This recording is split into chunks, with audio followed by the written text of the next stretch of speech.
ಹೊಸ ವರ್ಷಾಚರಣೆ ವೇಳೆ ಡ್ರಿಂಕ್ಸ್ ಮಾಡಿದ ಎಲ್ಲರನ್ನೂ ಕೂಡ ಮನೆ ಕರ್ಕೊಂಡು ಹೋಗಿ ಬಿಡಲ್ಲ ಅಂತ ಗೃಹ ಮಂತ್ರಿ ಪರಮೇಶ್ವರ್ ಸ್ಪಷ್ಟನೆಯನ್ನ ಕೊಟ್ಟಿದ್ದಾರೆ. ಬೆಂಗಳೂರಿನಲ್ಲಿ ಮಾತನಾಡಿದಂತ ಅವರು ತುಂಬಾ ಕುಡಿದಿರುವವರು ನಡೆಯೋಕಾಗದೇ ಇರೋರನ್ನ ವಿಶ್ರಾಂತಿ ಸ್ಥಳಕ್ಕೆ ಬಿಡ್ತೀವಿ.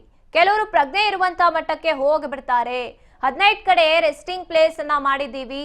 ನಶೆ ಇಳಿಯೋವರೆಗೂ ಕೂಡ ಇಟ್ಕೊಂಡು ಅದಾದ್ಮೇಲೆ ಕಳಿಸ್ಕೊಡ್ತೀವಿ ಅಂತ ತಿಳಿಸಿದ್ದಾರೆ.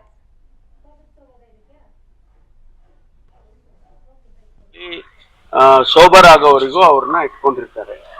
ಆಮೇಲೆ ಅವ್ರ ಅಡ್ರೆಸ್ ತಗೊಂಡು ಆಮೇಲೆ ಅವ್ರನ್ನ ಮನೆಗೆ ಕಳಿಸ್ಕೊಡೋ ವ್ಯವಸ್ಥೆ ಮಾಡ್ತೀವಿ. ಯಾಕಂದ್ರೆ ನಾಳೆ ಏನಾಗುತ್ತೆ, ವಿಶೇಷವಾಗಿ ಹೆಣ್ಮಕ್ಳು ಅವರಿಗೆ ಆ ಸಂದರ್ಭದಲ್ಲಿ ಅವರು ಯಾವ್ಯಾವ ಪರಿಸ್ಥಿತಿಯಲ್ಲಿ ಇರ್ತಾರೆ ಹೇಳಕ್ ಬರೋದಿಲ್ಲ, ಕಾನ್ಶಿಯಸ್ ಇರೋದಿಲ್ಲ. ಅವ್ರಿಗೆ ಯಾರು ಏನ್ ಬೇಕಾದ್ರೂ ಮಾಡ್ಬೋದಲ್ಲ. ಆ ಸೇಫ್ಟಿಗೋಸ್ಕರ ನಾವು ಈ ಕ್ರಮ ತಗೊಳಕ್ ಮಾಡ್ತಾ ಇದ್ದೀವಿ. ಬೇರೆ ಪರ್ಪಸ್ ಏನಿಲ್ಲ. ಬೇರೆಯವ್ರು ಯಾರು ಕೂಡ ಮಿಸ್ಯೂಸ್ ಮಾಡ್ದಂಗೆ ನೋಡ್ಕೋಬೇಕಲ್ಲ. ಓವರ್ ಸ್ಟೇಟ್ ಹೇಗಿದೆ ಸರ್?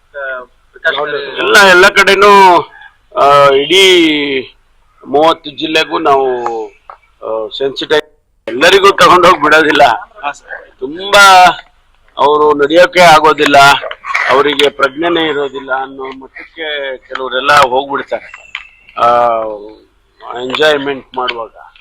ಸೊ ಅಂಥವರಿಗೆ ನಾವಲ್ಲಿ ಒಂದು ಏನೋ